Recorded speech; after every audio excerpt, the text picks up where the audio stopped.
बैद्यनाथ जयदुर्गा शक्ति पीठ। 1.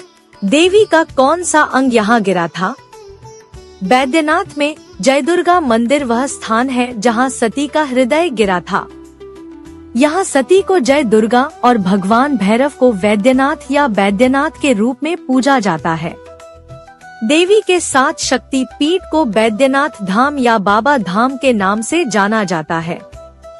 चूँकि यहाँ सती का हृदय गिरा था, इसलिए इस स्थान को हरदपीठ भी कहा जाता है। वैद्यनाथ के रूप में भगवान भैरव को 12 महत्वपूर्ण ज्योतिर्लिंगों में से एक के रूप में पूजा जाता है। बैद्यनाथ शक्ति पीठ सिर्फ एक शक्ति पीठ ही नहीं है, बल्कि एक पवित्र स्थान भी है जहां व्यक्ति को कुष्ठ रोग से मुक्ति मिलती है। ऐसा माना जाता है कि जो व्यक्ति इस स्थान पर आता है, उसे सभी प्रकार के रोगों और सभी प्रकार के पापों से मुक्ति मिल जाती है।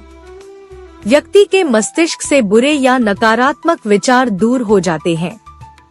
व्यक्ति को आध्यात्मिक उन्नति मिलती है, इसलिए इसे बैद्यनाथ कहा जाता है। 2. कैसे बना हुआ है बैद्यनाथ जयदुर्गा शक्तिपीठ? मंदिर 72 फीट ऊंचा सफेद सादा पुराना ढांचा है, जिसमें विभिन्न देवताओं को समर्पित छोटे मंदिर फैले हुए हैं। मंदिर के भीतर दुर्गा और पार्वती की मूर्तियां एक चट्टान के मंच पर मौजूद हैं। लोग आम तौर पर इस पर चढ़ते हैं और देवी को फूल और दूध चढ़ाते हैं। कई तांत्रिकों ने जय दुर्गा की पूजा की और उनका आशीर्वाद प्राप्त किया। यहाँ जगन्माता की पूजा 2 रूपों में की जाती है। पहला त्रिपुर सुंदरी और दूसरा छिन्नमस्ता। त्रिपुर सुंदरी की पूजा गणेश ऋषि के रूप में की जाती है और छिन्नमस्ता की पूजा रावणसुर ऋषि के रूप में की जाती है। 3. रावण की वजह से बना था ज्योतिर्लिंग बैद्यनाथ। त्रेता युग की घटना है। रावण शिव जी का परम भक्त था। रावण ने हिमालय क्षेत्र में शिवलिंग बनाकर कठोर तप किया था। इस तप से शिव जी प्रसन्न होकर प्रकट हुए। भगवान से रावण से वरदान मांगने के लिए कहा। रावण ने शिव जी कहा कि मैं आपका ये शिवलिंग लंका में स्थापित करना चाहिए। शिव जी ने रावण की इच्छा पूरी होने का वरदान दिया, लेकिन साथ में ये भी कहा कि रास्ते में तुम ये शिवलिंग जहाँ रख दोगे, शिवलिंग वहीं स्थापित हो जाएगा। इसके बाद तुम ये शिवलिंग आगे नहीं ले जा पाओगे। रावण ने शिव जी का बात मान ली और शिवलिंग उठाकर लंका की ओर चल दिया। रास्ते में रावण ने गलती से एक जगह शिवलिंग रख दिया। थोड़ी देर बाद वह शिवलिंग फिर से उठाने लगा, लेकिन शिवलिंग वहीं स्थापित हो गया था। बहुत कोशिश करने के बाद भी रावण शिवलिंग को उठा नहीं सका। अंत में हिम्मत हारकर रावण वहां से चला गया। रावण के जाने के बाद सभी देवी देवता, ऋषि मुनि और अन्य लोग इस शिवलिंग के पास पहुँचे और शिव पूजा की। सभी की पूजा से भगवान प्रसन्न हुए और प्रकट हुए। सभी भक्तों ने शिव जी से प्रार्थना की कि अब से वे यहीं निवास करें, ताकि भक्त आसानी से दर्शन पूजन कर सके और उनका कल्याण हो सके। भक्तों की बात सुनकर शिव जी इसी शिवलिंग में ज्योति स्वरूप में विराजित हो गए। बाद ये ज्योतिर्लिंग बैद्यनाथ के नाम से प्रसिद्ध हुआ। 4. जय दुर्गा बैद्यनाथ मंदिर का पुनर्निर्माण किसने करवाया था? अंतिम गुप्त सम्राट आदित्यसेन गुप्त के शासनकाल से ही बैद्यनाथ धाम प्रसिद्ध रहा है। देवघर नाम की उत्पत्ति हाल ही में हुई है।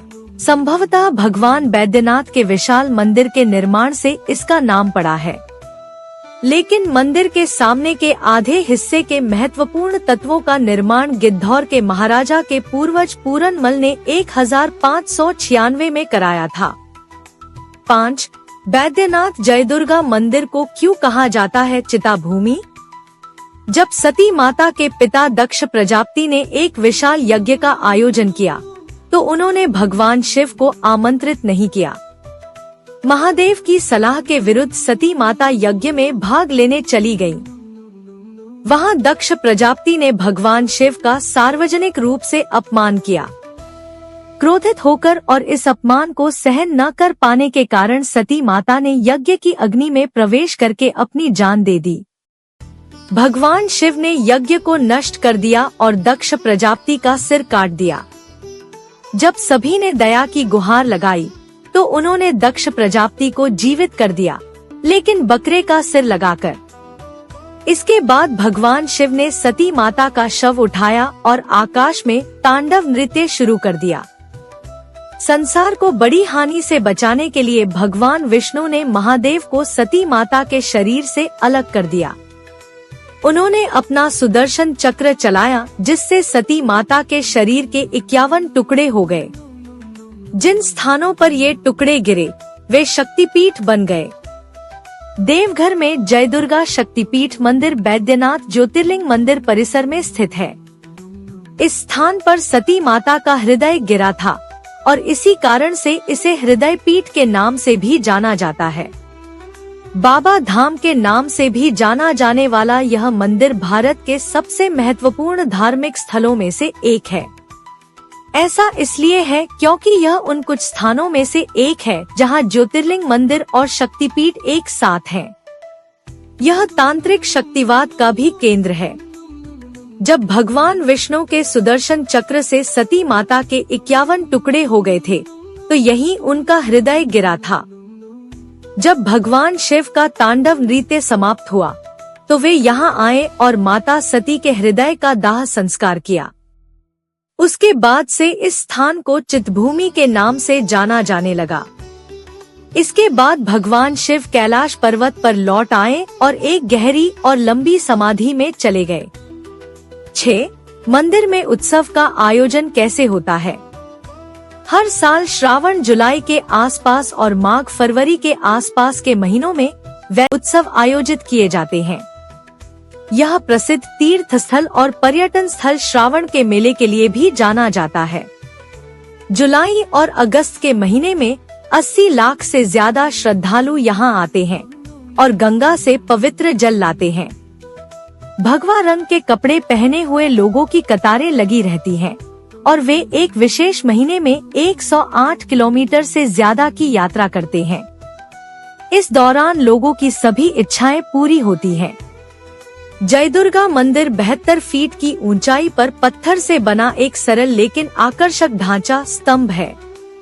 जय दुर्गा मंदिर के शीर्ष पर लाल रंग के रेशमी धागे द्वारा ज्योतिर्लिंग मंदिर से जुड़ा हुआ है। भक्त इस मंदिर में बड़ी उम्मीदों के साथ आते हैं। उन्हें पता है कि उनकी प्रार्थना सुनी जाएगी। नवविवाहित जोड़े जय दुर्गा और ज्योतिर्लिंग के बीच धागा बांधते हैं। उन्हें निश्चित रूप से एक खुशहाल विवाहित जीवन का आशीर्वाद मिलता है। 7. बैद्यनाथ धाम की कावड़ यात्रा होती है खास। देवघर में बैद्यनाथ ज्योतिर्लिंग के साथ ही देवी सती के 51 शक्ति पीठों में से एक जय दुर्गा शक्ति पीठ भी स्थापित है। इस जगह देवी सती का हृदय गिरा था। ज्योतिर्लिंग और शक्ति पीठ की वजह से देवघर का धार्मिक महत्व काफी अधिक है। यहाँ एक साथ शिव पार्वती के दर्शन हो जाते हैं। सावन महीने में काफी अधिक कावड़ यात्री बैद्यनाथ धाम आते हैं। यहाँ जलाभिषेक करने वाले कावड़ यात्री बिहार के सुल्तानगंज पहुँचते हैं। यहाँ से गंगा नदी से जल लेकर बैद्यनाथ धाम पहुँचते हैं। ये यात्रा अधिकतर लोग पैदल ही करते हैं। 8. जय दुर्गा शक्तिपीठ के बारे में अद्भुत तथ्य। बैद्यनाथ स्थित जय दुर्गा मंदिर वह स्थान है जहां सती का हृदय गिरा। जय दुर्गा शक्तिपीठ बैद्यनाथ के मुख्य मंदिर के ठीक सामने स्थित है। यहाँ हर जुलाई से अगस्त में श्रावण मेला लगता है।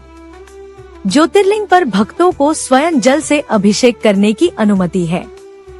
बैद्यनाथ शक्ति पीठ सिर्फ एक शक्ति पीठ ही नहीं है, बल्कि एक ऐसा पवित्र स्थान है जहां व्यक्ति को कुष्ठ रोग से मुक्ति मिलती है। व्यक्ति के मस्तिष्क से बुरे नकारात्मक विचार दूर हो जाते हैं।